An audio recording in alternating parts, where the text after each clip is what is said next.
சொன்னேன். யா அம்மா, காவியா என்ன பத்தி சொன்னப்ப நீ என்ன நினைச்ச? அதுதான், நீ சென்னையில தான் இருக்கேன்னு அவ என்கிட்ட சொன்னா. உன் கூட ரூம் ஷேர் பண்ண ஓகேவான்னு கேட்டா. நீ தான் ரொம்ப நல்ல பையன் எனக்கு தெரியுமே. உன் கூட நான் எந்த பிரச்சனையும் வராதுன்னு நான் ஓகே சொல்லிட்டேன். இப்ப உண்மையை சொல்லு.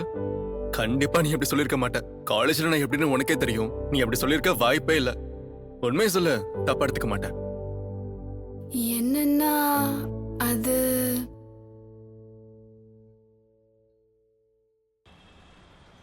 நம்ம காலேஜ் ஃப்ரெண்டு கௌதம் இருக்கான்ல, இப்போதைக்கு அவன் ஃப்ளாட்டில் இருக்கிறதுக்கு மட்டும்தான் நமக்கு சாய்ஸ் இருக்குது.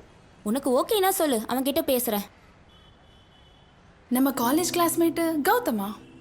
யாரடி? எனக்கு சுத்தமாவே ஞாபகம் இல்ல. நீ அவனை மறந்தாலும் அவன் ஒன்றை நிச்சயமாக மறந்துருக்க மாட்டான். அதுதான்டி அந்த டாப்பர். மறந்துட்டியா என்ன? ஹே, அவனா? வேணாண்டி, விட்டுடுறீ ப்ளீஸ். அவன் ரொம்ப நல்ல பையன்டி. நீ அப்படி நினச்சா நான் என்ன பண்ணுறது?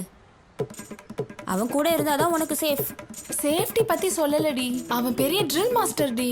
ரூல்ஸ் ரெகுலேஷன்ஸ் அப்படி ஏதேதோ சொல்லிட்டு இருப்பான். என்னால முடியாதுடி ப்ளீஸ். உனக்கு வேற ஆப்ஷன் இருக்கா? ஆனால் இப்போ அவன் அப்படி கிடையாதுடி. ரொம்ப நல்ல பையனாயிட்டான். சரி, ஓகே சொல்லிடு.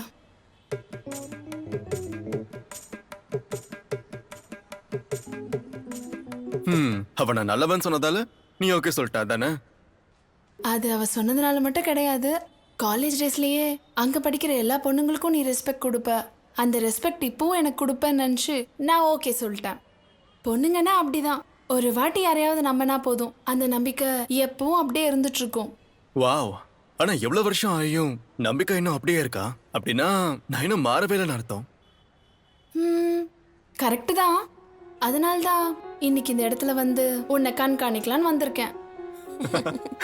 இங்க வரத்துக்கு முன்னாடி வரைக்கும் எனக்கு கொஞ்சம் டவுட் இருந்துச்சு. ஆனா இப்ப அப்படி இல்ல.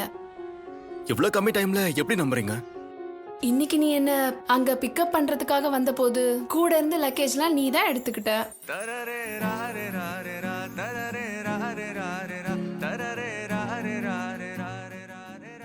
நான் கார்ல ஏற வரும்போது நீ தான் டோர் திறந்து விட்ட.